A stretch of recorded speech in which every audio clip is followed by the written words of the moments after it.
sa Malita, Davao Occidental. Nasaksihan namin ang isang espesyal na uri ng pagkakaibigan sa pagitan ng tao at musang.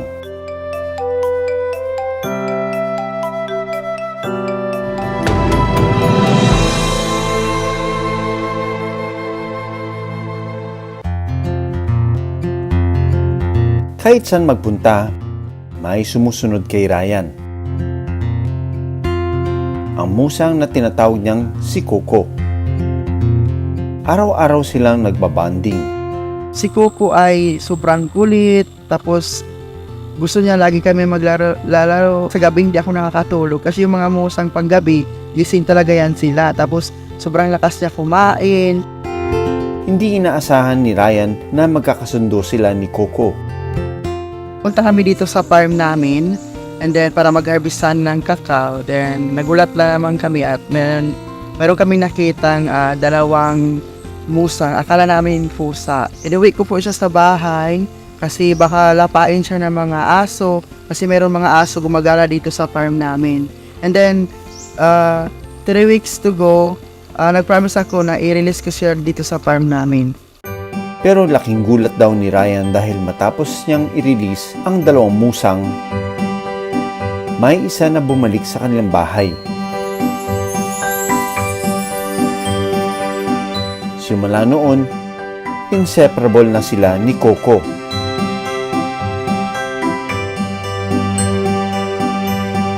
Pati sa social media, pinakilala na rin ni Ryan si Coco. Hello followers! Hi! Maliksi at energetic si Coco. Kung hindi ito nakasunod kay Ryan, akyat baba ito ng puno.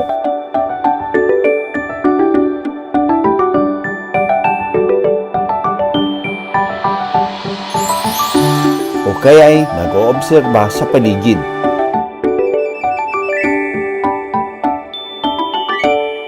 Juvenile o bata pa si Coco. At ang ganitong edad, nangangailangan pa ito ng aruga ng kanyang magulang. Kaya hindi nakapagtakang naging malapit si Coco kay Ryan.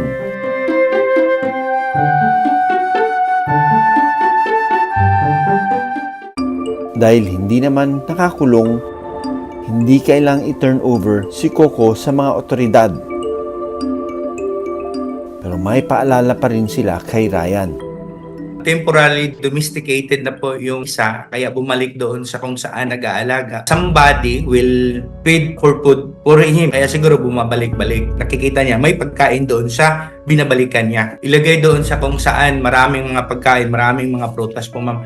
Lalo na kung saan yung may mga maraming tanim na mga coffee. Bumalik pa rin. Pwede niyang ilapit dito sa amin ma'am para kami na lang din ang maghanap kung saan namin siya ilalagay. Hindi man kasi natin din alam kung ano yung posibleng dala ng wildlife species considering na they are live with nature then tas karon kinaka-captivate natin. Hindi na natin alam kung anong sakit ang meron dala ang mga klase-klase mga hayop na yan. Dahil wildlife, di pa rin may iwasan na ipakita ni Coco ang kanyang wild instincts lalo na kung mas lumaki na ito.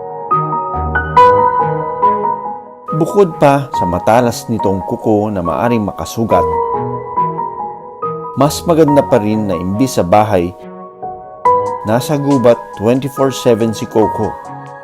Dahil ang tunay na pagkakaibigan, walang distansyang nakakapaglayo.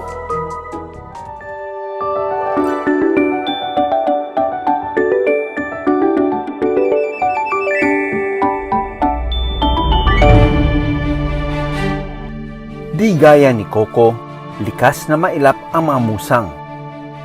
Karaniwang mabilis na umaalis kapag may tao. Pinadala ni RJ sa Born to be Wild ang videong ito. Isang musang nasa puno sa barangay nila sa Binangonan. Isang pamilya raw ng musang ang paggala-gala tuwing gabi at nanginginain sa puno ng papaya.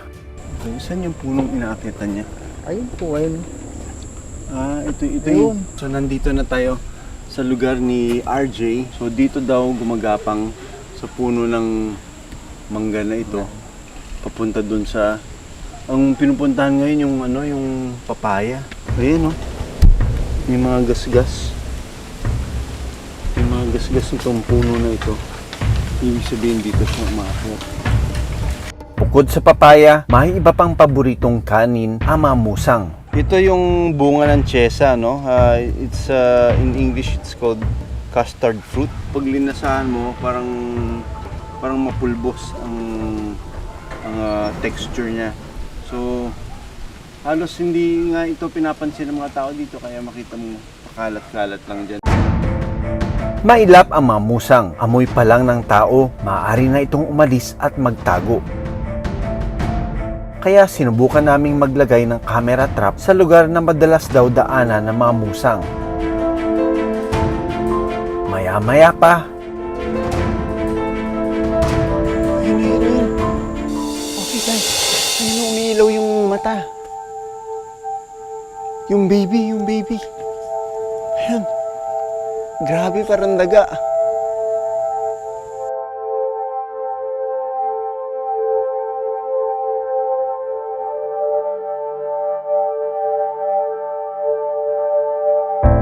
Finally, nakita namin.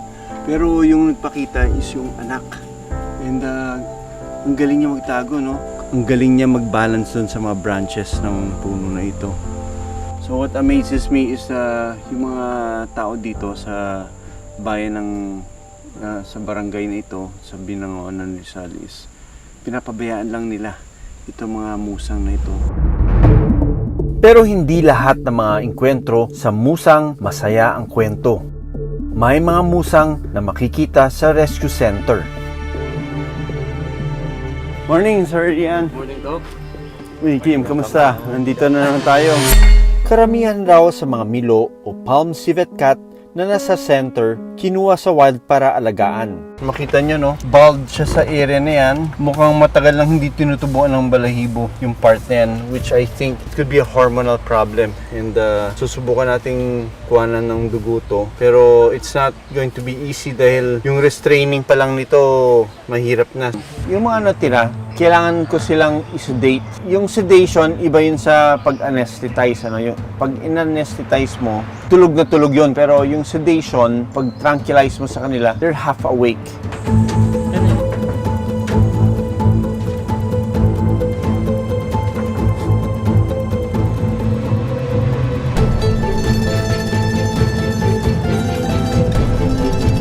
I'm going to attempt to draw blood from a civet. Dahil sa taba nito, ang hirap niyang hanapan ng ugat, ano?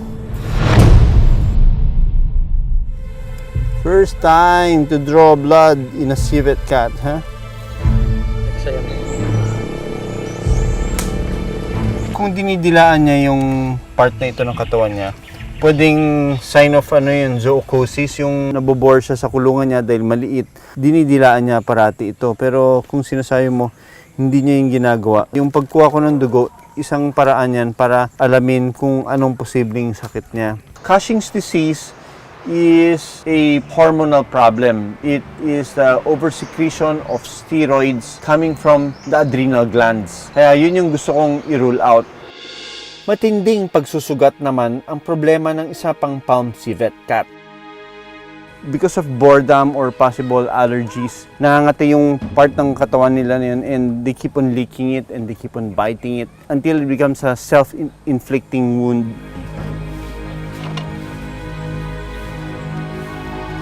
Mild lang ang pagka-sedate niya. Alright.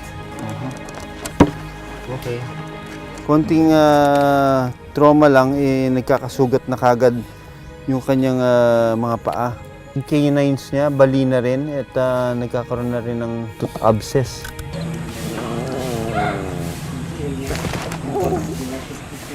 Okay, that's one, and then the other side. Na-self-mutilate niya na ito. Yung kinakagat niya.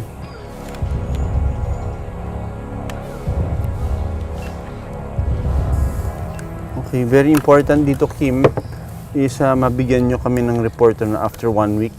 Malalaman natin kung medyo natutuyo na ba yung kanyang mga sugat sa balat, ha? Okay, Doc. Para maiwasan lumala ang mga sugat, nilagyan ko ng ointment ang parte ng katawan na apektado. Binigyan ko rin siya ng antibiotics para maiwasan ang impeksyon. Okay, so there, you can see that this leg is more swollen compared to the normal right po.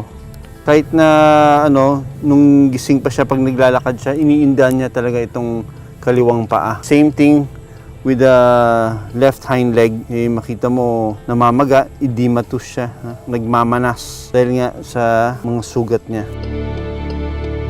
The good thing about the sedative that I use is I can reverse it. Immediately makikita namin nagising yung pasyente namin, and it's so easy to go and finding out na safe naman yung CVIT.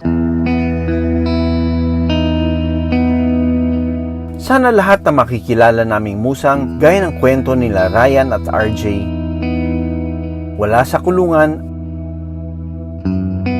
sila ang patunay na kaya ang coexistence sa pagitan ng tao at hayop. Walang agawan sa teritoryo at walang nasasaktan kapag nakakaengkwentro ang tao at hayop.